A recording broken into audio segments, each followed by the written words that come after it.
برسات میں کپڑے اور جوتے جھاڑ کر پہننا کیوں ضروری ہے؟ برسات کا موسم شروع ہو گیا۔ ہر طرف ہریالی ہی ہریالی تھی۔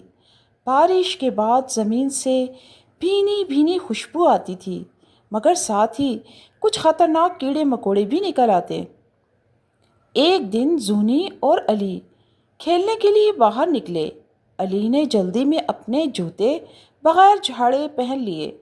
زونی نے کہا، رک جاؤ علی، برسات میں جوتے جھاڑ کر پہننا چاہیے، ہمیشہ دادی اماں یہی کہتی ہیں، ورنہ کسی کیڑے مکوڑے کے ڈسنے کا خطرہ ہوتا ہے۔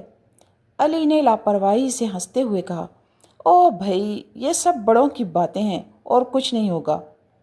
لیکن جیسے ہی اس نے جوتا پہنا، اندر سے ایک کیڑا نکل آیا۔ شکر ہے کہ زونی نے فوراً شور مچایا اور علی نے جوتا اتار دیا۔ سب بچے ڈر گئے۔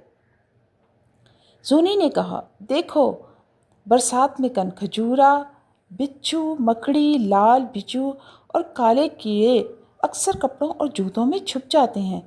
اگر ہم احتیاط نہ کریں تو ہمیں نقصان پہنچ سکتا ہے۔ اس دن کے بعد گاؤں کے سبھی بچے اور بڑے یہ عادت اپنا بیٹھے کہ برسات کے دنوں میں جوتے اور کپڑے جھاڑ کر ہی پہنتے ہیں۔ تو دوستو، برسات میں خاص احتیاط برتنا چاہیے۔ چھوٹی سی احتیاط بڑے نقصان سے بچاتی ہے۔ یقیناً آپ کو یہ خوبصورت نصیحت آموز کہانی پسند آئی ہوگی جو برسات کے حوالے سے تھی۔ شکریہ۔